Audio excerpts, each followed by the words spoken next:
Nessa noite, vamos para o capítulo 16 da primeira carta aos Coríntios. Vamos ler a partir do versículo 1 para nós fecharmos bem, que diz assim: quanto à coleta para os santos, fazei vós também como ordenei às igrejas da Galácia. No primeiro dia da semana, cada um de vós ponha de parte em casa, conforme a sua prosperidade, e vá juntando, para que se não façam coletas quando eu for. Quando eu tiver chegado, enviarei com cartas para levarem as vossas dádivas a Jerusalém, aqueles que aprovardes. Se convier que eu também vá, eles irão comigo. Irei ter convosco por ocasião da minha passagem pela Macedônia, porque devo percorrer toda a extensão dela.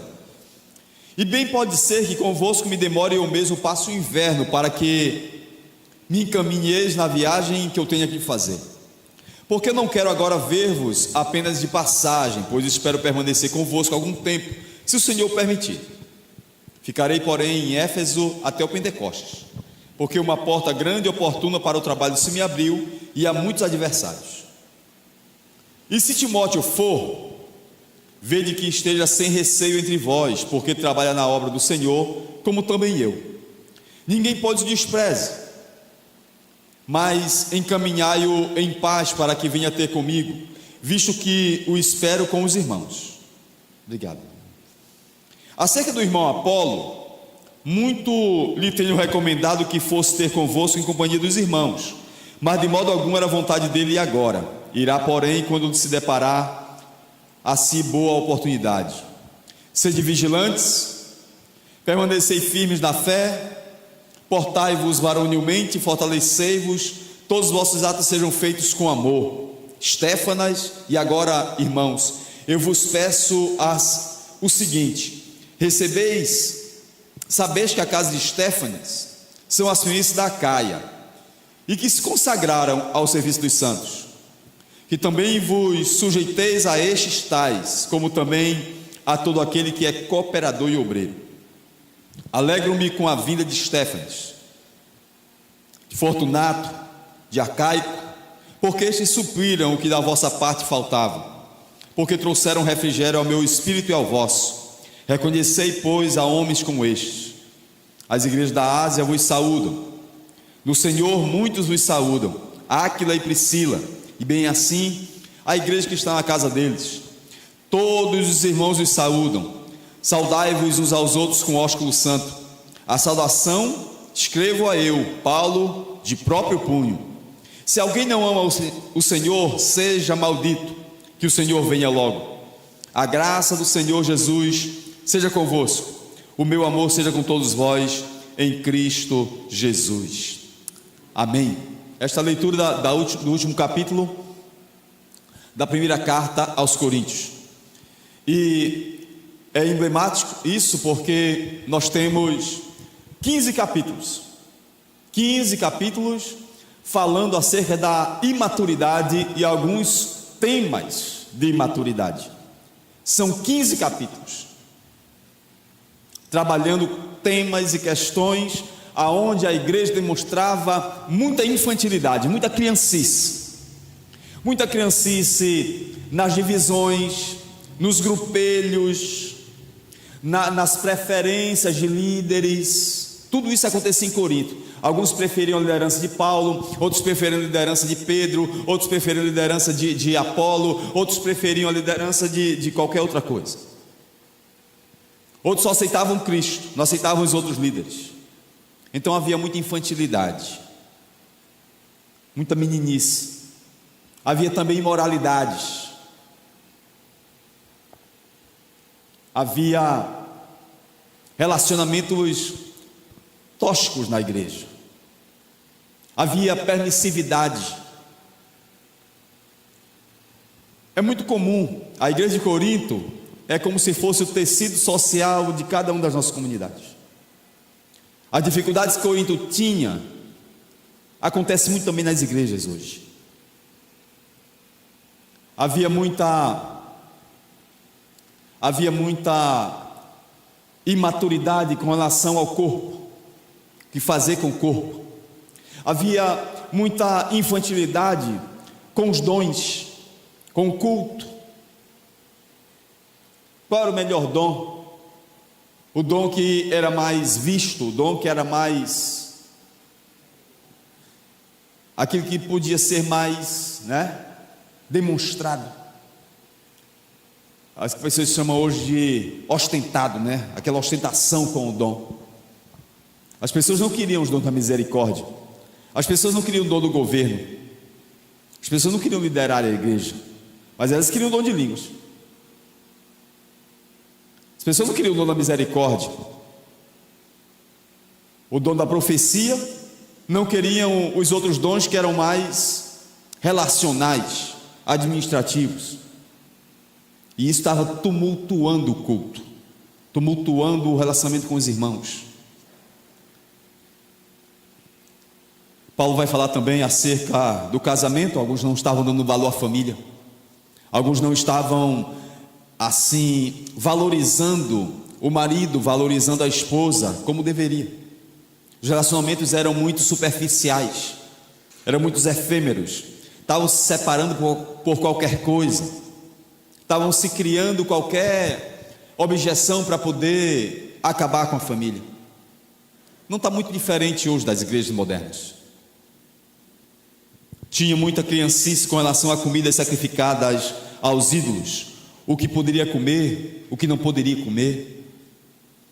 Porque fulano de tal come isso, eu não como. Mas eu acho que eu não concordo que a pessoa coma isso, não. Eu acho que você não deve comer, crente não deve comer galinha à cabidela, crente não pode comer essas coisas, crente não pode comer peixe com couro, crente não pode fazer isso, crente não pode fazer aquilo. Então havia muita doutrina humana, havia muito ensino que era costume das pessoas, costume da liderança, mais do que doutrina bíblica, doutrina apostólica, a tradição apostólica. E isso causa muito desconforto no meio da igreja, quando a tradição dos homens está acima da Escritura. Isso causa muita briga, muita dificuldade, Havia um problema também com relação à ressurreição. Vou crer na ressurreição? Com que corpo eu ressuscito? Como vai ser o meu corpo? E eu que fiz a operação, e eu que fiz uma amputação, e eu que não tenho mais isso, eu que não tenho mais orelha, eu que não tenho mais uma perna, como é que vai ser o meu corpo lá na ressurreição? Como é que Jesus vai voltar? Eu sou míope, eu que perdi um olho, como é que vai ser a minha vida? Então Paulo começa a colocar cada coisa no seu lugar. Havia muita infantilidade com relação a isto. Mas no capítulo 16, a gente percebe que Paulo dá uma paralisação, dá um breque acerca das infantilidades da igreja, e ele começa a ressaltar o padrão da maturidade. Então o capítulo 16, ele resume tudo o que se espera de um crente maduro. O capítulo 16, ele resume tudo aquilo que ele projeta como resultado da sua pregação, como resultado do seu ensino, como resultado do seu apostolado. A igreja, ela pode ter, sim, um trato, um jeito, uma maneira de ser, um padrão de culto, de trabalho, de serviço ao Senhor, que pode demonstrar que aquele crente alcançou um nível de crescimento, de maturidade e de fervor diante do Senhor. É o que nós queremos observar aqui no capítulo 16, tá? A maturidade, ela é inconfundível. Esse é o tema da nossa mensagem hoje. A maturidade, ela é inconfundível. Não tem como você, assim, confundir um crente maduro. Existe muita confusão na imaturidade, existe muita confusão na criancice,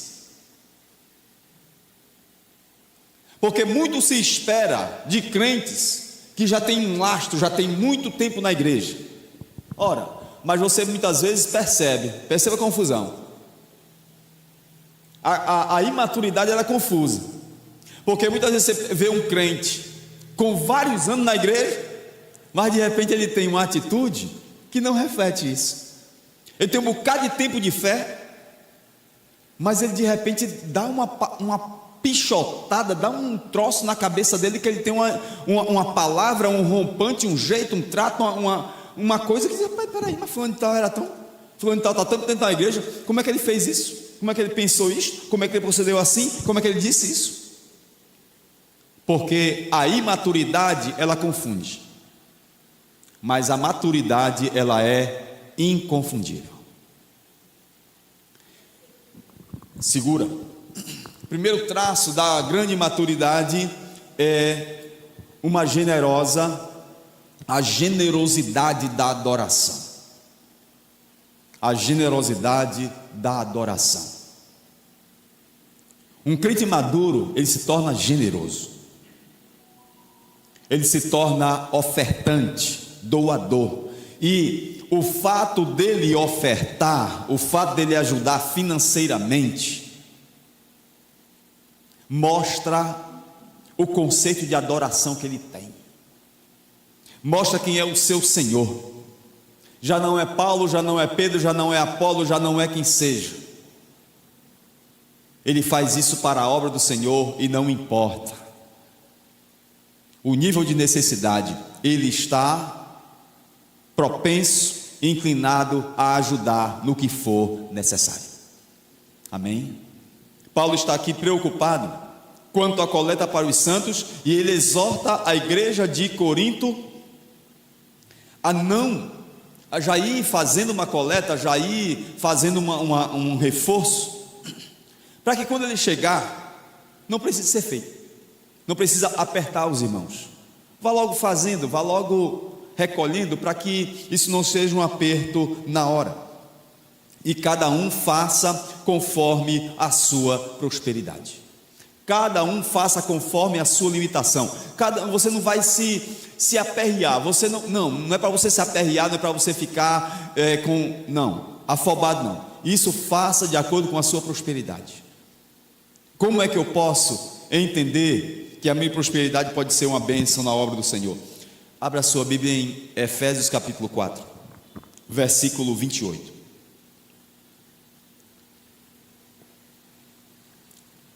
Por que Paulo está pedindo essa oferta? Por que Paulo testa a generosidade dos crentes de Corinto? Porque por causa da perseguição a Estevão, com o assassinato de Estevão, quando apedrejaram a Estevão, iniciou-se uma grande perseguição, e muitos crentes tiveram que se mudar, sair da cidade rapidamente. Ora, quando você muda, os irmãos é porque tem as suas casas próprias, não tem o costume de mudar. Mas quem lida com aluguel, sabe que quando você vai mudar, você tem um gasto maluco, e ele não está previsto. Ainda mais mudar a família toda, e mudar de cidade por causa de perseguição. Então quantas famílias não tiveram que sair de Jerusalém por causa de perseguição? Então ficaram muitas pessoas precisando mudar, precisando viajar, precisando sair com família, precisando sair afobados, precisando sair com urgência. Então havia muita necessidade em Jerusalém, havia muitos irmãos em colapso, havia muitas famílias sendo perseguidas, e havia necessidade de ajudar essas pessoas. Por isso que Paulo faz esse tipo de coleta aqui. Vamos ler Efésios capítulo 4, versículo 28. Ele diz assim: aquele que furtava, não furte mais, antes trabalhe, fazendo com as próprias mãos o que é bom, para que tenha como acudir ao necessitado. Então, Paulo coloca aqui 3 formas da gente mostrar que é próspero, mostrar que tem maturidade. Primeiro, é parar com maus hábitos. Quer prosperar? Não seja ladrão, não seja bandido. A prosperidade do bandido não serve, porque ele vai ter que acumular para pagar polícia, para pagar proteção, para pagar advogado, para poder comprar habeas corpus. Ele vai se preocupar com justiça. Então todo o acúmulo do ladrão, da bandidagem, não é para ajudar os outros, é só para manter um padrão de vida de violência e de dificuldade. Então aquele que rouba, Pare com isso. Pare com os maus hábitos. Se você furta, não furte mais. A segunda forma de prosperidade: trabalhe. Faça alguma coisa com as suas mãos. Use bem as suas mãos. Procure algo para você fazer, para que você tenha como se suprir. Isso é uma forma de prosperidade. E a terceira é, além de você trabalhar para se suprir, ajude outras pessoas. Tenha também para fazer doações. Tenha como ajudar outras pessoas. Ninguém tem tão pouco que não possa doar para alguém. Amém? E ninguém é tão rico que não possa vir a precisar. Todo aquele que tem muito vem a precisar de alguma forma, em algum momento. A pessoa pode ter muito dinheiro, mas se ela não tiver uma internet numa conta, numa estrada deserta, ela não tem um cartão, mas não tem como comprar água, não tem internet, não tem coisa, ela vai precisar de alguém. E de repente essa pessoa não tem troco, mas ela tem uma água, tem uma coisa para dar. Não, depois ela tem dinheiro, tem tudo, tem posição, tem tudo, mas naquela hora não está podendo. Ela está precisando. Então, não há ninguém que tenha tanto que não venha precisar, mas também não há ninguém que tenha muito pouco que não possa ajudar o que precisa. Pessoas muitas vezes não têm muita coisa em casa, mas quando você chega na casa dela, o que ela tem, ela consegue repartir com você. Por quê? Porque ela consegue ser generosa. A generosidade é um traço rico da maturidade. Amém? Então, parar com os maus hábitos é a primeira maneira de prosperar. Segunda maneira de prosperar: trabalhar com as mãos, se suprir. E a terceira forma é você ter para si e também ajudar aquele que precisa. É uma forma de você demonstrar o quanto a prosperidade tem chegado na sua vida, né? Para que tem servido a nossa prosperidade? Paulo diz assim: faça de acordo com a sua prosperidade. A minha oferta tem sido um peso ou tem sido um gesto de adoração? Nós temos que ter a tarefa de ofertar não como uma coisa pesada para nós. Tem muita gente que ofertar é um peso, é uma dificuldade. Ele faz obrigado. Ele faz obrigado. Irmãos, ofertar na obra do Senhor não pode ser para nós uma coisa que eu só faço porque senão as pessoas vão achar que eu não estou comprometido, que eu não tenho nenhum empenho na obra do Senhor. Eu vou fazer por isso, mas eu não acredito nesse negócio de oferta e dízimo não, eu não gosto disso não. Ora, se você não gosta disso, você não entendeu o Evangelho. Se você não gosta disso, você não entendeu o ministério de Cristo.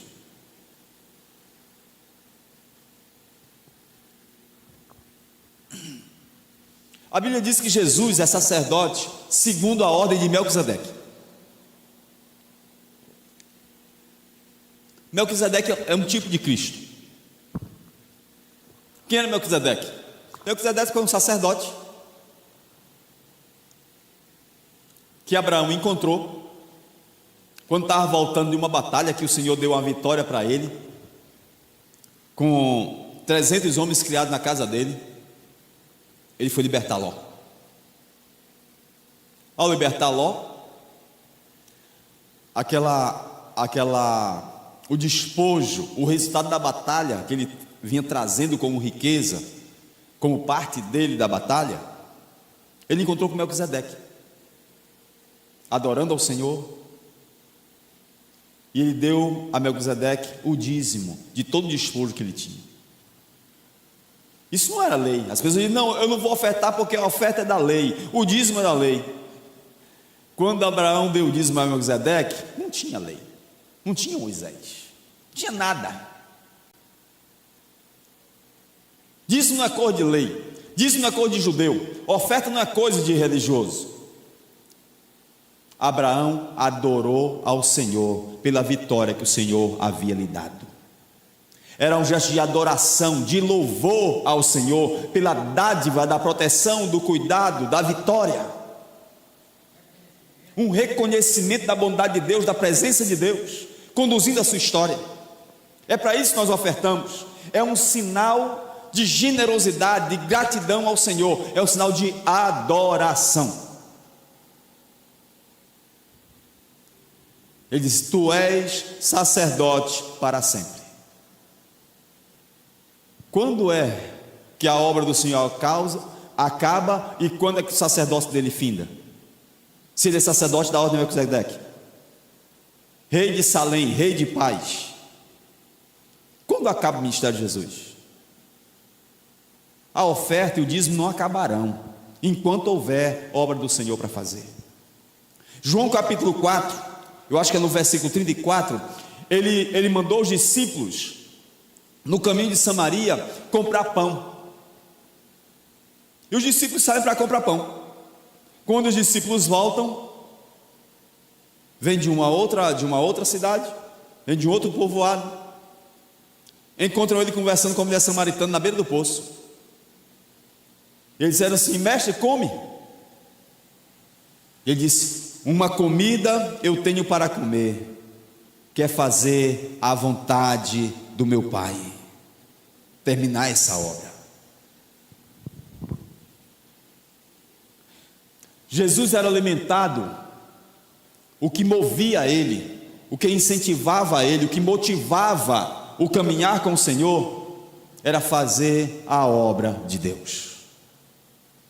A obra de Deus, a obra dele ali, significava viajar por aquelas cidades, significava ter o que comer, ter onde se hospedar, com aquelas pessoas, com aqueles 12 discípulos e toda a multidão que lhe seguia. Isso não vai parar. Enquanto Jesus não voltar, esse ministério da obra do Senhor não vai parar. No mesmo Evangelho de João, no capítulo 17, eu não vou lembrar aqui o versículo, mas ele diz assim, no capítulo 17, ele diz que, acho que eu vou ter que localizar este versículo, assim: eu te glorifiquei, Pai, na terra, consumando a obra que me deste para fazer. Eu te glorifiquei na terra, terminando a obra que o Senhor me deu para fazer. É o 24? João 17, 24. Quando nós realizamos a obra do Senhor, quando nós contribuímos na obra do Senhor, quando nós estamos colocando a obra do Senhor em marcha, e quando os projetos da casa do Senhor têm o seu progresso, o seu avanço, porque os crentes colaboram e cooperam e ofertam, nós glorificamos o nome do Senhor. Eu te glorifiquei, ó Pai, terminando a obra que me deste para fazer. Então, o crente precisa entender que o fato dele cooperar na obra do Senhor é um gesto de glorificar ao Pai, de louvar ao Pai, de agradar ao Pai, de adorar ao Pai. Então, toda vez que você se levanta da cadeira e vem aqui à frente para o gasofilaço, você entrega uma oferta para o irmão, uma oferta para um missionário, uma oferta para uma obra, uma oferta para um projeto de construção, qualquer coisa que seja, para alguém necessitado, para um remédio, para um exame, para uma coisa que você ajuda, você está se levantando para adorar ao Senhor, para glorificar ao Senhor. Mais do que alcançar aquela vida na necessidade, você está glorificando o nome do Senhor, porque você está demonstrando que o seu Deus não é Mamon. É uma profissão de fé. Toda vez que você se levanta para fazer uma doação, toda vez que você se levanta para ofertar, você está dizendo: eu não sou dirigido por Mamon, eu não sou dominado por Mamon, o meu Senhor é Deus, Ele é o meu pastor, nada me faltará. Isso é profissão de fé. Isso é adoração ao Senhor. É isso que Paulo está mostrando aqui à igreja de Corinto. Veja, abra a sua Bíblia também, que está pertinho de 2 Coríntios, né? Está em Efésios, volte para 2 Coríntios. Veja o capítulo 9. O grande sinal da maturidade, como generosidade, e a generosidade como um símbolo de adoração ao Senhor. 2 Coríntios capítulo 9, versículo 8. Deus pode fazer-vos abundar em toda a graça, a fim de quê? Isso aqui é a finalidade. A finalidade da prosperidade, a finalidade da riqueza, a finalidade de uma boa conta, a finalidade de você ter uma reserva, a finalidade de você ser uma pessoa com alguma folga financeira, de recursos, a fim de que, tendo sempre, em tudo, ampla suficiência, superabundez em toda boa obra. Como está escrito, distribuiu, deu aos pobres, a sua justiça permanece para sempre. Amém. Essa abundância, essa largueza e esta capacidade que você possa ter de ajudar os outros, tem uma finalidade. Deus lhe dá, Deus lhe oferece uma condição com essa finalidade, para que você possa ajudar ao necessitado. Volte um pouquinho mais para Atos capítulo 20. Atos capítulo 20. Veja o versículo 35.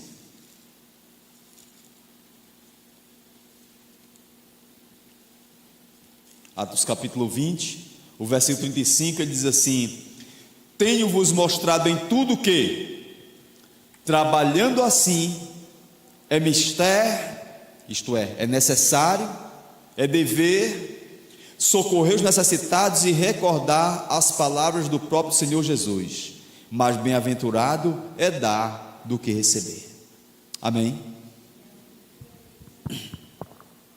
Isso é bonito, irmãos. Tenho-vos mostrado que em tudo, trabalhando assim, é necessário, é dever nosso socorrer os necessitados. Socorrer os necessitados, ofertar, fazer o serviço que deve ser feito, lembrando as palavras de Jesus. O que deve nos motivar são os ensinos de Jesus. Eu oferto, eu entrego o dízimo, eu socorro alguém, eu pago o exame, eu faço isto, eu faço aquilo, lembrando dos ensinos do meu mestre. Eu estou apenas reproduzindo o padrão de Cristo. Eu quero ter o caráter de Cristo. Eu não faço para ostentar, eu não faço para aparecer, eu não faço para receber cargo, eu não faço para nada disso. Eu faço para ter o caráter de Cristo e ser trabalhado, direcionado pelos ensinos, as palavras de Jesus Cristo. Amém? Melhor, mais bem-aventurado, uma pessoa abençoada é aquela que tem para dar, do que aquela que está tendo necessidade, precisa receber. Mais bem-aventurado é dar do que receber. Então, se você está podendo colaborar com alguém, meu irmão, você é um privilegiado. Você tem uma bênção do Senhor na sua vida, e o Senhor te deu essa marca nesse instante, é porque Ele vai estar te liberando, Ele vai te estar dando refrigério para você, porque outras pessoas estarão sendo provadas por Ele, e Ele usa a tua generosidade, Ele usa a bênção que está sobre você, para que você auxilie aqueles que Ele vai provar. Ele vai provar com enfermidade, Ele vai provar com aperto, Ele vai provar com desemprego, Ele vai permitir que a tribulação chegue na vida daquela pessoa, porque Ele vai tratar daquele irmão, daquela pessoa que vai passar por enfermidades, por exames, por cirurgia, por desemprego, por tanta coisa de necessidade. Deus vai moer ele, Deus vai tratar da vida dele, mas enquanto Deus trata da vida dele, com essas tribulações, Deus está abençoando você, para você também mostrar o nível de maturidade que você já atingiu. Amém? Então preste atenção nisso. Dinheiro não é para ostentar. Dinheiro é para você mostrar o quanto de Deus já há na sua vida e pelo que você é dirigido. Qual é o seu alicerce? Amém? Então a gente precisa prestar atenção nisso. Tem. Ganho bem. Então, isso está lhe aprisionando? Isso está sendo para você uma guerra? Ou está sendo para você uma felicidade ter para poder contribuir?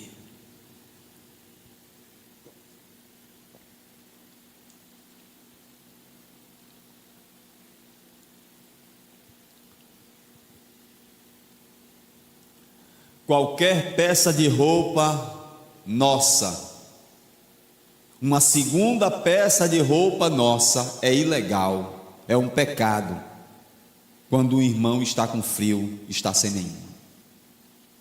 A nossa segunda peça é ilegal, quando o irmão não tem uma. Preste atenção nisso. O fato de você ser abençoado é porque você está sendo levantado para abençoar a vida de outras pessoas. E não tenha medo disso não. Lá em Marcos capítulo 8 e em Mateus capítulo 16, os discípulos estão afobados porque Jesus disse para eles passarem para o outro lado do lago. E quando eles entraram no barco, eles viram que não tinham pão. E foram contar o pão que tinha, só tinha um pão. Eles disseram, vixe, começaram a falar baixinho, rapaz, não trouxemos pão, e agora?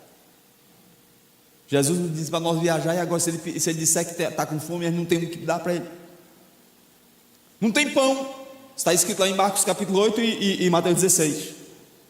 Aí Jesus disse, mas por que é que vocês estão aí cochichando mesmo sobre o fato de não ter pão? Vocês acham que vai faltar pão para nós? Quando vocês viram na multiplicação dos 5 pães e 2 peixes, quantos cestos vocês levantaram? 12. E naquela multiplicação de 7 pães, quantos cestos levantaram? 5. E vocês não entenderam nada ainda? Essa é a pergunta que Jesus faz. Vocês não entenderam nada ainda?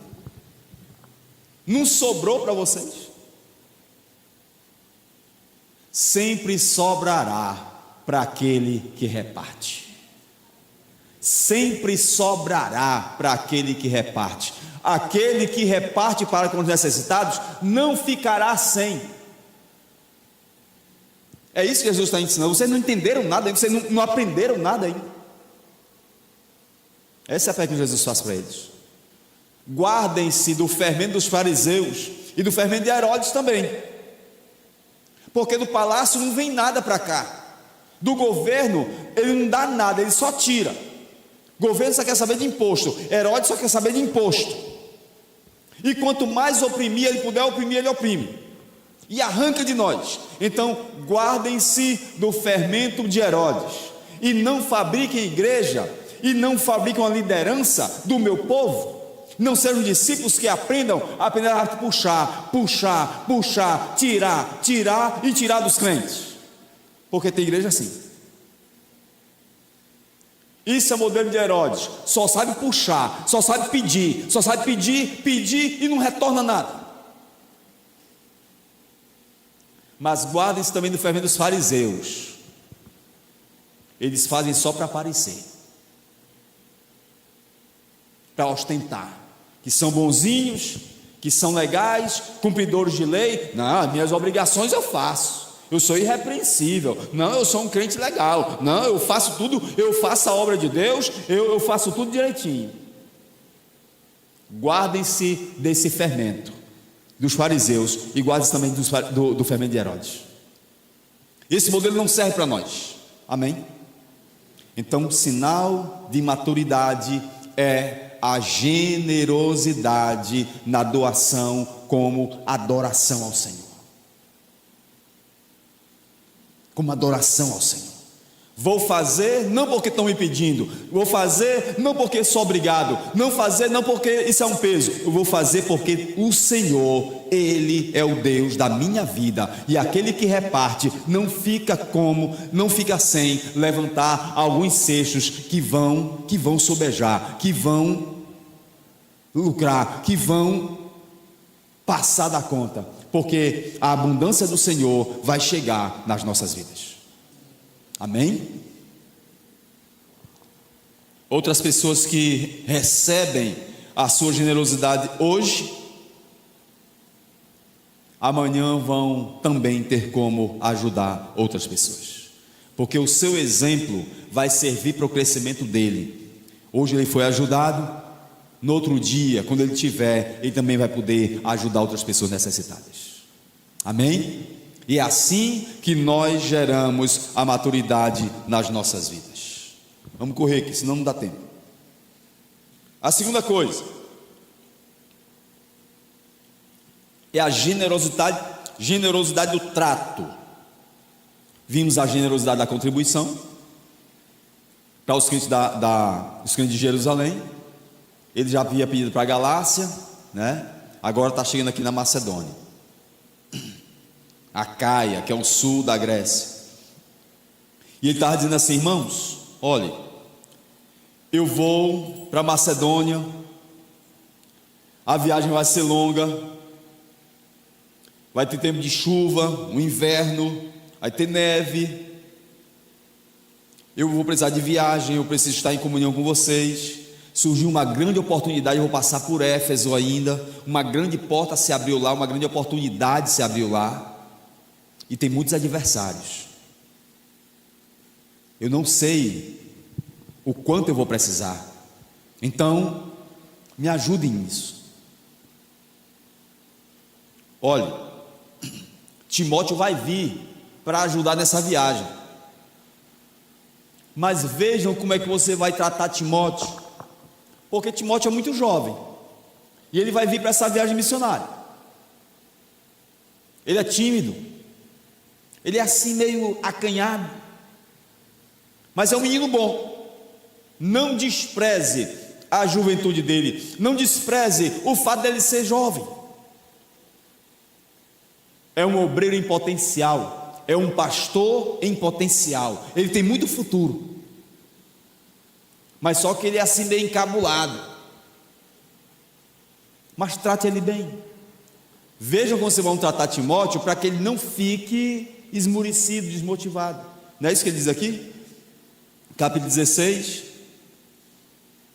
versículo 10: vede que esteja sem receio entre vós, deixa ele ficar à vontade, não constranjam ele. O jeito dele é esse mesmo, fala pouco, não olha nos olhos, fica pelos cantos, gosta de silêncio. Ele é assim. Ele não é atirado, não é falador, não conversa muito, mas é um menino bom, tem potencial. Faça com que ele esteja à vontade no meio de vocês. Aí vai falar também de Apolo. Apolo já é outro, é o oposto. Fala muito, fala pelos cotovelos, é maduro, é atirado, tem um grande valor, um grande orador. Se você não mandar ele parar, ele começa a falar, não para. Apolo é o contrário. Eu até disse que ele fosse ter com vocês aí, ele não foi. Ele disse que não era tempo ainda, e quando desse a oportunidade, podia deixar que ele ia. Timóteo eu tenho que mandar. Apolo eu mando, ele vai quando quer. São obreiros diferentes, são pessoas diferentes, com jeito de trabalhar diferente. Acolham esses irmãos. A generosidade do trato, a generosidade de saber como tratar pessoas diferentes, de maneira diferente, de modo que eles fiquem à vontade. Muitas vezes a gente quer tratar um irmão como a gente trata todo mundo. Não, cada pessoa reage de maneira diferente. E quantas quantas dificuldades e problemas nós temos de relacionamento entre irmãos, por conta que a gente quer que o irmão reaja como nós queremos que ele reaja, e ele reage diferente, e isso causa transtorno, isso causa dificuldade. São pessoas diferentes.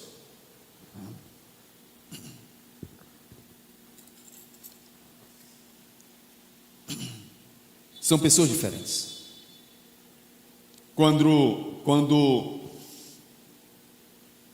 Tomé abandona Jesus, depois do jardim,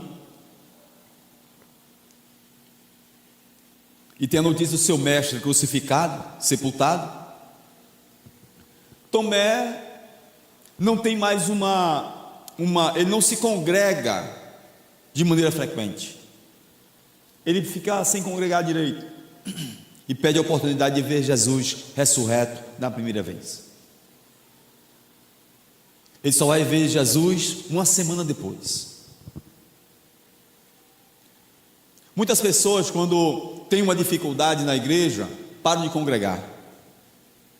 O primeiro sintoma é não vir mais ao templo, é parar de estar com os irmãos. Porque eu tinha um problema, não porque eu fiquei chateado, não é porque o irmão me disse uma coisa, eu não fui mais. A primeira coisa que ele faz é parar de congregar. Outros irmãos, que nem Judas, quando erram, quando pecam, quando caem, quando fazem alguma coisa errada, eles não vão procurar Jesus. Eles vão procurar aquelas pessoas que levaram ele para o mal. E quantas pessoas não entendem que quando elas pecam, quando nós erramos, quando nós falhamos, quando nós caímos bem distante da graça, o crente sabe que ele só tem um caminho de restauração. Ele não tem 10, ele não tem opção. Para um crente ser restaurado, ele só tem um caminho para voltar, que é Cristo. É fácil ser crente, porque ele não tem opção. Nós não temos opção. Quando nós pecamos e erramos, nós só temos um caminho para voltar, uma pessoa para voltar, que é Cristo. Judas, ele procurou uma outra opção.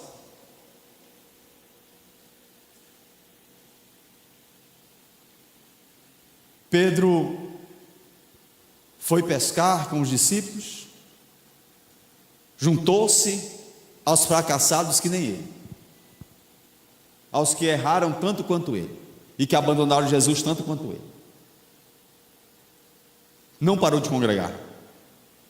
Disse, né, eu neguei, eu errei, eu pisei na bola, eu fiz o que não devia, mas eu não vou fugir da igreja, não.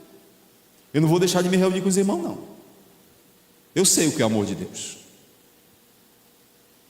E Jesus foi lá buscar isso. Então cada pessoa reage de maneira diferente. Parar de congregar e botar a vida fora não é opção. A opção é juntar-se aos tão falhos quanto eu, tão falhos quanto nós, e vamos clamar pela misericórdia do Senhor. Amém? Então, a generosidade no trato, a generosidade de tratar pessoas, mostra também a maneira como a igreja presbiteriana trabalha a questão da disciplina na igreja. Não visa a exposição nem a vergonha de ninguém, mas visa a restauração. São muitos maus exemplos? São. A igreja tem maus exemplos? Tem. Mas não vale a pena nós abandonarmos a fé, o congregar, a oração, a leitura da palavra por conta de maus exemplos. Ora, se tem maus exemplos, tem também bons exemplos. Então se nós temos a coragem de abandonar tudo pelos maus exemplos, tenhamos a decência de permanecer pelos bons exemplos. Há bons exemplos, de modo que Deus dê a cada um dos irmãos a mesma força, a mesma decência, a mesma clareza e o mesmo gosto de servir a Deus, que nem a irmã Joana. A irmã Joana é um bom exemplo, 92 anos, mas ela gosta de estar congregando. Deus ajude você a chegar a 92 anos querendo congregar. Deus ajude você a chegar aos 92 anos com vontade de servir a Deus, de estar junto com os irmãos. Deus ajude, porque está difícil hoje. Porque qualquer coisa hoje é uma desculpa para não vir, para não fazer, para não se doar, para não engajar, para não servir, para não vir. Qualquer coisa é desculpa hoje. Então ela é um bom exemplo. Amém? Então, a generosidade no trato. Abra sua Bíblia, por favor, em Romanos capítulo 15.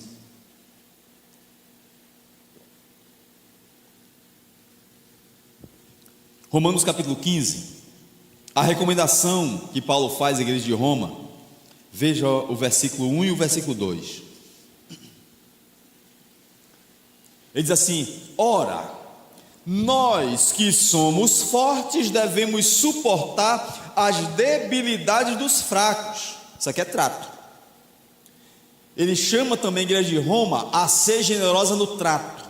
Você que é crente maduro, você que é crente forte, você que é um cara bom, você que é o bambambam e tal, que pode tudo, que sabe tudo, que é capaz de tudo, pois então você deve suportar a debilidade dos fracos e não agradar-nos a nós mesmos.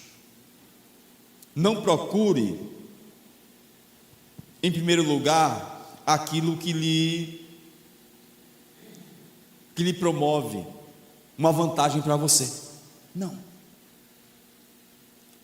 Nós não queremos agradar a nós mesmos. Portanto, versículo 2: cada um de nós agrade ao próximo no que é bom para edificação, porque também Cristo não se agradou a si mesmo.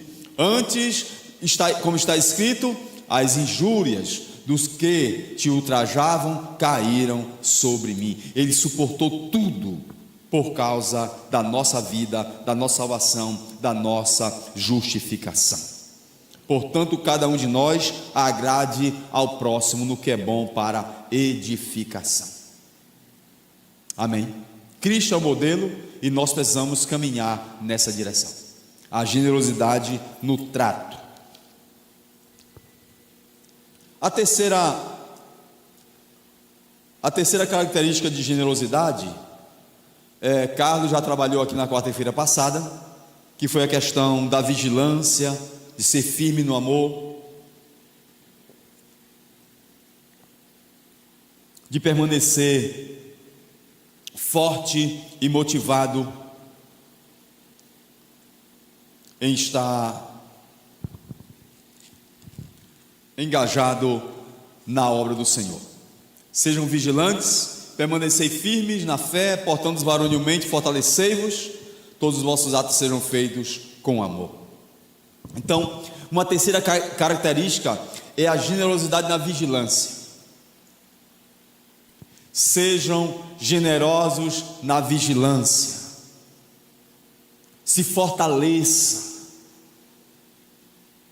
Quando você perceber que não está querendo orar, vá orar. Ah, pastor, mas eu não quero, mas ore sem querer. Ore sem querer. E vá dizer: Deus, eu não estou querendo orar, o que está acontecendo comigo. Vá orar para dizer que não está querendo orar. Vá dizer para Deus a dificuldade que você está tendo para orar. E quando você estiver conversando com Ele sobre a dificuldade que você está tendo para orar, você vai estar orando. Vá buscar na palavra do Senhor fortalecimento. Fortalecei-vos, porque você, quando está fortalecido, vigilante no fortalecimento, você vai estar sendo preparado para ajudar uma outra pessoa que não está com a sua fé muito firme. Permanecei firmes na fé. Portai-vos varonilmente. Seja forte, fortalecei-vos. Amém? Vigilante. Você já passou perto de uma gaiola de coelho? Você passar perto de uma gaiola de coelho, ou então ver algum vídeo acerca daqueles do National Geographic, né? Você vê aqueles campos aonde tem aqueles desertos e aqueles pequenos oásis aonde tem um pouco de água, que os animais estão ali disputando um pouco de água, disputando um pouco de sombra. Aí você vê zebras, você vê os antílopes, você vê os cervos, né? E você vê as feras, os hipopótamos, jacarés, leões. Os predadores estão tudo ali perto, e eles estão precisando da mesma água, e estão precisando do mesmo capim. Aí um está desconfiando do outro. Aí você vê os antílopes e os cervos se aproximam aqui de uma torceira de capim na beira de coisa, mas estão aqui, vigilantes. Qualquer movimento eles...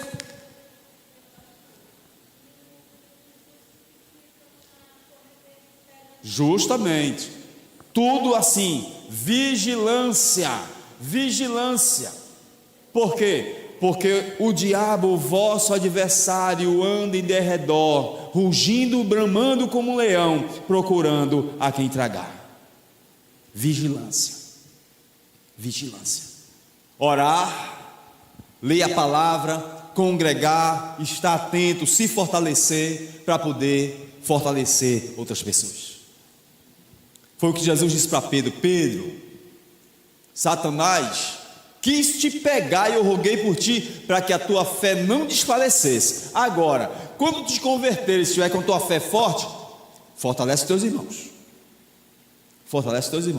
Então, a nossa maturidade, irmãos, a nossa proximidade com Deus, e o nosso crescimento, e o nosso lastro que nós alcançamos do Senhor, a capacidade que nós temos de falar do Senhor, de orar, de dirigir um culto, de estar à frente do trabalho, se for escola dominical, exercer uma liderança, diaconia, presbiterato, pastorado, o que for, qualquer coisa que a gente se levante para fazer, ou se comprometa a fazer, irmãos, sempre é para alcançar uma outra pessoa, sempre é em favor de alguém,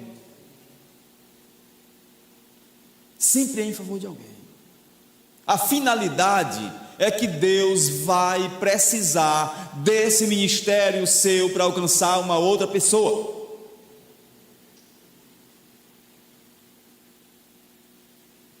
Nós precisamos entender isso. Então nós temos que estar vigilantes. Então toda vez que eu normalizo não orar, eu estou fora do projeto de Cristo.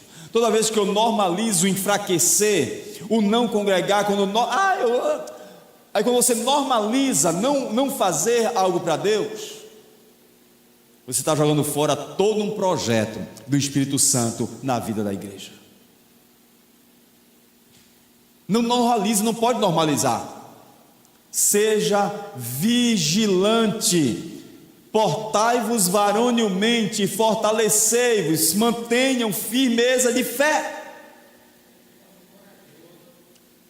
Tem que ser assim, porque Deus está levantando você, Deus está encorajando você, porque Ele vai precisar de você para encorajar uma outra pessoa.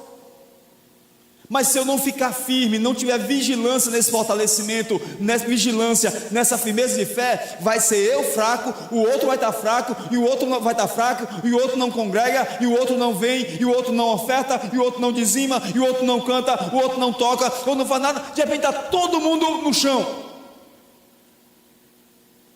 Não é esse o projeto do Senhor, não é isso que é a igreja. Então nosso nível de maturidade, o nosso padrão de maturidade que Paulo resgata aqui, é a generosidade da vigilância. É eu estar todo o tempo, meu Deus, como é que eu posso ser uma bênção na tua casa? Como é que eu posso ser uma bênção no teu serviço? Como é que eu posso ser uma bênção para o meu irmão? Amém? Ser generosos na vigilância. E por último, a generosidade do acolhimento, dos versículos 15, 18 até o versículo 24. Ele vai falar sobre Estéfanas, que é a primícia da Acaia. A informação que nós temos é que eles consagraram a vida na diaconia, em favor dos santos, a serviço dos santos. Veja, o diaconato de Estéfanas em sua casa, a maneira como eles serviam ao Senhor, a maneira como eles se consagravam ao Senhor. Havia muitos templos em Corinto, e havia muito paganismo em Corinto, e havia muitas pessoas que eram consagradas aos ídolos, aos deuses e ao serviço nos templos. Ninfas, sacerdotes, eunucos, tantas pessoas devotadas às divindades, aos seus padroeiros. A casa de Estéfanas não. A casa de Estéfanas foram os primeiros convertidos da igreja da Acaia, no sul da Grécia, ali em Corinto. Da sua casa você foi um dos primeiros a ser crente? Você foi a primícia da sua casa?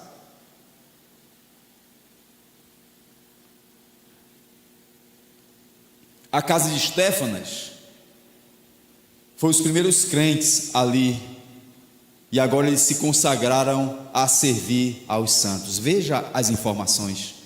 Então, veja o quanto essa casa alcançou de maturidade, de compromisso com o Senhor. Sujeitem-se a essas pessoas, como também a todo aquele que é cooperador e obreiro.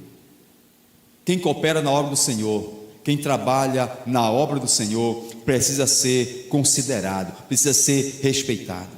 Os diáconos, os presbíteros, a liderança, seu professor de escola dominical, seu coordenador, eles precisam ser respeitados, e você deve também estar junto com eles. Ele coloca outras pessoas, Fortunato e Acaico, porque estes supriram o que da vossa parte faltava. Fortunato e Acaico são verdadeiros mantenedores, os mantenedores da igreja, aquelas pessoas que você pode contar com eles no momento de aperto. Quando Estéfanas não podia fazer, quando o coordenador não podia fazer, quando o professor de escola dominical não podia vir, quando o pastor não podia pregar, quando o presbítero faltava, quando não havia ninguém para dirigir, sempre tinha um Acaico ou tinha aqui um Fortunato que supria o que da outra parte faltava. Nós temos sido essas pessoas que suprem a falta das outras. Nós temos sido essas pessoas que, quando vem uma necessidade, você se voluntaria e diz: não, pode deixar que eu faço. Faltou? Pois eu fico. Não vem? Pois eu vou. Não vai dar para ela ir? Pois eu vou no lugar dela. Não dá, não vai ter como chegar? Pois pode deixar, vai dar certo. Essa era a característica da maturidade que havia em Fortunato e Acaico, porque estes supriram o que da vossa parte faltava. Amém? Seja essas pessoas. Esse é o nível de maturidade. Você vai falar, Agostinho?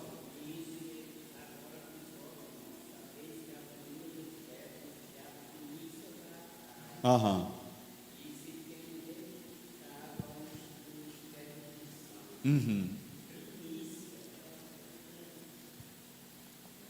Primeira família a ser crente. Veja a dedicação e o servir ao Senhor. No versículo 18: eles trouxeram refrigério ao meu espírito e ao vosso. Esta é a característica de uma comunidade madura que serve ao Senhor e que pode servir como exemplo para nós.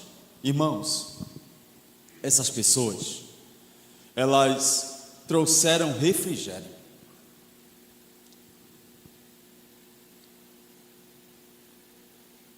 Quantas vezes nós somos